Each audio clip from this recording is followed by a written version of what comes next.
নমস্কাৰ ষ্টুডিঅ'ত মই পিংকি প্ৰতিবেদনৰ প্ৰথমতেই সদৌ অসমবাসী ৰাইজক এণ্টি কাৰেণ্ট নিউজৰ তৰফৰ পৰা ৰঙালী বিহুৰ বহুত বহুত শুভেচ্ছা জ্ঞাপন কৰিছোঁ। অতিকৈ চেনেহৰ মুগাৰে মহুৰা, তাতোতকৈ চেনেহৰ মাকো, তাতোতকৈ চেনেহৰ বহাগৰ বিহুটি নেপাতি কেনেকৈ থাকো। হয়, বিহু নেপাতিলে অসমীয়াৰ বহাগ কেনেকৈ পাৰ হয়।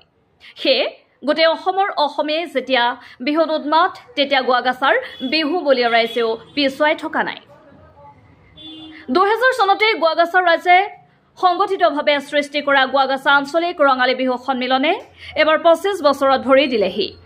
সেই ৰঙতে ৰং চৰাই গোৱাগাছা বিহু প্ৰেমী ৰাইজে এইবাৰ গোৱাগাছা আঞ্চলিক ৰঙালী বিহু সন্মিলনৰ ৰূপালী জয়ন্তী বৰ্ষ বৰ উলহ মালহেৰে পালন কৰিলে। ৰূপালী জয়ন্তী বৰ্ষ উদযাপন কৰাৰ বাবে গোৱাগাছাৰ ৰাইজে দীপক কুমাৰ দাসক সভাপতি আৰু মথুৰা দাস আৰু ৰমণী তালুকদাৰক যুটীয়া সম্পাদক হিচাপে এখন শক্তিশালী কমিটি গঠন কৰে। গোৱাগাছা আঞ্চলিক ৰঙালী বিহু সন্মিলনৰ ৰূপালী জয়ন্তী বৰ্ষৰ প্ৰথম অনুষ্ঠান হিচাপে 1 বহাগ এপ্ৰিল মাহৰ 15 তাৰিখত লাইখটা স্থাপন কৰা হয়।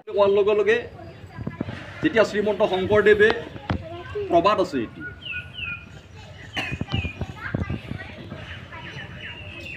যে ফুটা ফুটাৰ কাৰণে গছৰ কুণ্ডা এটা দীঘল ফুটা ফুটাৰ কাৰণে প্ৰয়াস কৰিছিল প্ৰথম নামঘৰৰ কাৰণে। তো তেখেতে পুতিব পৰা নাছিল, মানে দাঙি আছে ওচৰত। তেতিয়া আমাৰ কি আছিলে, ইছলাম ধৰ্মী লোক আছিল, তাৰপিছত চান্দকা আছিল, হয় নে নহয়? তেখেত দাঙি আছে, পাৰা নাই। এই ভাই আয়ে আয়ে আয়ে, সি আহিল, সি অলপ এনেকৈ দিল দাঙি। আমি কিছুমান তেনেকুৱা কাৰ্য কৰাৰ কাৰণে আমি দিওঁ নাই এনেকৈ বল বল বল কৰে নাই, হয় নহয়? কিছুমান থাকে নহয় তেনেকৈ শব্দাংশ। ঠিক তেনেকৈ তেখেতে কি কৰিলে, লা ইলাহা ইল্লাল্লাহ ৰাসূলুল্লাহ পুৰা মাৰি আছে এনেকৈ, আৰু দিয়ে আৰু আহে এনেকৈ আহি এইটো পুতিল। এই যে লাই ইলাহি এনেকৈ ফুটাটো যে স্থাপন কৰা হ'ল, সিদিনাৰ কাৰণে ভাল এটা পুণ্য কাম হ'ল। তেনেকৈ আমাৰ লাই ফুটা শব্দটো আৱিষ্কাৰ হোৱা বুলি প্ৰবাদ থকা বুলি আমি জানো। বিভিন্ন কাৰ্যসূচীৰ সংযোজনেৰে 25, 26 আৰু 27 তাৰিখৰ 3 দিনীয়া বিহু উৎসৱৰ আয়োজন কৰা হয় গোৱাগাছাত। প্ৰথম দিনৰ কাৰ্যসূচীত দিনৰ 8 বজাত 25 বছৰীয়া বনাঢ্য ইতিহাসৰ সফলতাৰ সাক্ষী হিচাপে অঞ্চলটোৰ বিশিষ্ট ব্যক্তিসকলৰ দ্বাৰা 25খন পতাকা উত্তোলন কৰা হয়।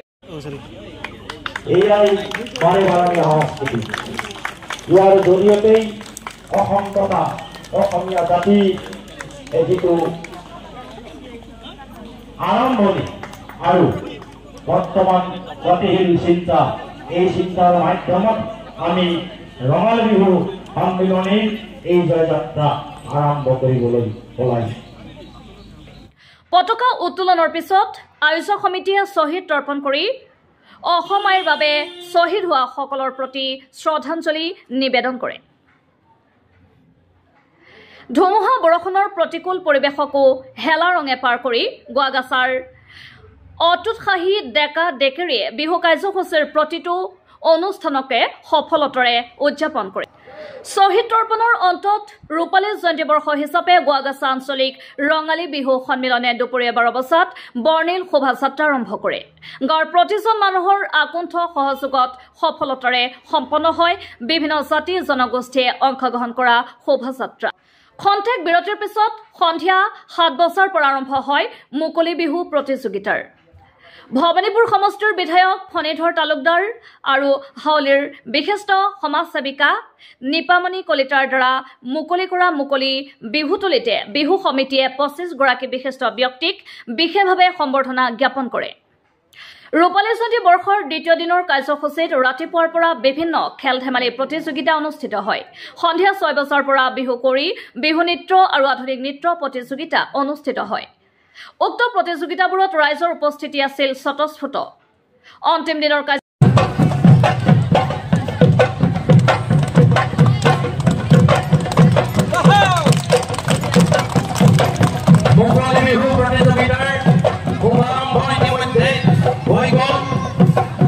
মুকলি কাৰ্যসূচীত ৰাতিপুৱা কুইজ, স্মৃতি পৰীক্ষা, ভেচন, হাঁহ ধৰা আদি বিভিন্ন প্ৰতিযোগিতা অনুষ্ঠিত হয়। অন্তিম দিনা সন্ধিয়া 6 বজাৰ পৰা মুকলি সভা অনুষ্ঠিত হয়। গোৱাগাছা আঞ্চলিক ৰঙালী বিহু সন্মিলনৰ ৰূপালী জয়ন্তী বৰ্ষৰ উদযাপন সমিতিৰ সভাপতি দীপক কুমাৰ দাসৰ পৌৰোহিত্যত অনুষ্ঠিত হোৱা মুকলি সভাৰ আঁত ধৰে ধীৰেন কুমাৰ দাসে। মুকলি সভাত মুখ্য অতিথি হিচাপে উপস্থিত থাকে অসম চৰকাৰৰ পঞ্চায়ত আৰু গ্ৰাম্য উন্নয়ন মন্ত্ৰী ৰঞ্জিত কুমাৰ দাস। সভাত বিশিষ্ট অতিথি হিচাপে উপস্থিত থাকে BTRৰ কাৰ্যবাহী সদস্য গৌতম কুমাৰ দাস, বৰপেটা জিলা পশুধন হাঁহ কুকুৰা নিগমৰ অধ্যক্ষ মনোজ কুমাৰ শইকীয়া। আমন্ত্ৰিত অতিথি হিচাপে উপস্থিত থাকে BPFৰ কেন্দ্ৰীয় সমিতিৰ সম্পাদিকা আখতাৰা আহমেদ, সমাজসেৱক দিগন্ত চৌধুৰী, গোৱাগাছা হাইস্কুলৰ প্ৰধান শিক্ষক আবুল কালাম চৌধুৰী, গোৱাগাছা মাজগাঁও আঞ্চলিক জাতীয় বিদ্যালয়ৰ অধ্যক্ষ সহিবুল হক সিকদাৰ আদিসকল। বৰপেটা আৰু ভৱানীপুৰ সমষ্টিৰ প্ৰাক্তন বিধায়ক গুণেন্দ্ৰ নাথ দাস আৰু মনোৰঞ্জন দাস এখেতসকলেও বিহুৰ এই উৎসৱত গোৱাগাছাবাসী ৰাইজৰ লগত এপাক দেখা যায়। মুকলি সভাৰ মাজতে ইতিমধ্যে প্ৰবীণ কুমাৰ দাসক সম্পাদক দীপক কুমাৰ দাস, চম্পক কুমাৰ ভৰালী, আবুল কালাম চৌধুৰী, সহিবুল হক সিকদাৰ আৰু দীপক কুমাৰ দাস আদি সদস্য হিচাপে লগত লৈ গঠন হোৱা সম্পাদনা সমিতিৰ তত্বাৱধানত প্ৰকাশিত হোৱা গোৱাগাছা আঞ্চলিক ৰঙালী বিহু সন্মিলনৰ ৰূপালী জয়ন্তী বৰ্ষৰ স্মৃতি গ্ৰন্থ দহি কটৰাখন সভাত উপস্থিত থকা অসম চৰকাৰৰ মন্ত্ৰী গৰাকীয়ে উন্মোচন কৰে। মই ধন্যবাদ জনাইছোঁ। তেখেতে অলপ সময়ৰ মাজত আহি আমাৰ মাজত উপস্থিত হৈছেহি গ্ৰন্থ উন্মোচক হিচাপে। আচ্ছা, দহি কটৰ ছাৰ চৰাই নাম দিয়া হৈছে। এইটো আমাৰ বিহুদলৰ নাম আছিলে, প্ৰথম যিটো বিহুদল আছিলে। মুকলি সভাৰ অন্তত সাংস্কৃতিক অনুষ্ঠান আৰম্ভ হয়। ৰূপালী জয়ন্তী উদযাপনৰ মঞ্চদাতা মাকনি দাসে বন্তি প্ৰজ্বলন কৰাৰ লগতে সাংস্কৃতিক অনুষ্ঠান মুকলি কৰে। এইখিনিতে উল্লেখ্য যে গোৱাগাছা আঞ্চলিক ৰঙালী বিহু সন্মিলনৰ ৰূপালী জয়ন্তী বৰ্ষৰ উদযাপন সমিতি আৰু গোৱাগাছা আঞ্চলিক ৰঙালী বিহু গোৱাগাছাৰ স্থায়ী সমিতিৰ অক্লান্ত পৰিশ্ৰম আৰু ঐকান্তিক চেষ্টাৰ ফলতহে এই ৰূপালী জয়ন্তী বৰ্ষৰ সকলো অনুষ্ঠান সুকলমে পাৰ হোৱা বুলি গোৱাগাছাবাসী ৰাইজে প্ৰকাশ কৰে। গোৱাগাছা আঞ্চলিক ৰঙালী বিহু সন্মিলনৰ ৰূপালী জয়ন্তী বৰ্ষৰ প্ৰতিটো অনুষ্ঠানত ৰাইজৰ সহযোগিতাৰ বাবে আয়োজক সমিতিয়ে সকলোকে ধন্যবাদ জ্ঞাপন কৰিছে। News desk report, MT current news. স্মৃতি গ্ৰন্থখন আহি পোৱা নাছিলে আৰু সেইকাৰণে চাগে মই আগতে ভাষণটো দিব দিলে আচলতে স্মৃতি গ্ৰন্থ উন্মোচন কৰি ভাষণ দিব লাগে। কিন্তু মই যিখিনি ভাষণ দিলোঁ, মই এতিয়া যদিও উন্মোচন কৰা নাই, কিন্তু এইটো আধাৰ লৈয়ে মই ভাষণ দিছোঁ। যি কি নহওক, স্মৃতি গ্ৰন্থখন নামটো ভাল লাগিছে, দহি কটৰা চৰাই। কিন্তু এটা আহ্বান জনাইছোঁ যে যিসকলে এইখন পায়, মই এটা অভ্যাস দেখিছোঁ মানুহৰ, কিন্তু মোৰো, মই বেলেগক কোৱা নাই। স্মৃতি গ্ৰন্থ 90% মানুহ স্মৃতি গ্ৰন্থখন সম্পূৰ্ণ হৈ নপৰে। প্ৰথম স্মৃতি গ্ৰন্থখন পাৰি গৈ চাব কি যে তেওঁৰ লিখাটো আছেনে নাই, আৰু তেওঁৰ লিখাটো যদি আছে, লিখাটো শুদ্ধ হৈছে নে হোৱা নাই তেওঁ চায়। আৰু দ্বিতীয়তে চাব কি সূচীপত্ৰখন চায়, কোনে কোনে লিখিছে। তাৰপিছত আৰু তৃতীয়খিনি মানে সম্পূৰ্ণকৈ কোনো নপৰে। মই কিন্তু আগতে কি কৰিছিলোঁ, যেতিয়া সময় পাইছিলোঁ, মই সম্পূৰ্ণ পঢ়ি পেলাই মই চিঠি লিখিছিলোঁ যে স্মৃতি গ্ৰন্থখন ভাল হৈছে, অমুক অমুক প্ৰবন্ধটো ভাল লাগিছে, অমুক কবিতা ভাল লাগিছে। কিন্তু এতিয়া মই যি দেখিছোঁ, স্মৃতি গ্ৰন্থসমূহ ইমান কষ্ট কৰি বনায়। কষ্ট কৰি বনোৱাৰ পিছত নিজৰ নিজৰ ঠাইত বিভিন্ন কৃষ্টি সংস্কৃতিৰ কথা লিখা থাকে। কিন্তু সেইকেইখন যিহেতু সকলোকে দিয়াও নাযায়, কাৰণ বহু টকা পৰে। যিসকল দিয়া যায় সেইসকলে কিন্তু আলমাৰীত মানে বহুতে মানে সাঁচি ৰাখে। সাঁচি ৰাখক, মই ভাল পাওঁ। কিন্তু সাঁচি ৰখাৰ আগে আগে যাতে এবাৰ যাতে সম্পূৰ্ণ কৰে, তাকে মই আহ্বান জনাইছোঁ। মই প্ৰথমতে আপোনালোকক ধন্যবাদ জনাইছোঁ। সংবাদকৰ্মী, আপোনালোকে ধুনীয়া এটা দিনত আহি আমাৰ উপস্থিত হৈছে। গতিকে সকলোৰে হৈ মই আকৌ এবাৰ ৰঙালী বিহু শুভেচ্ছা জনাইছোঁ।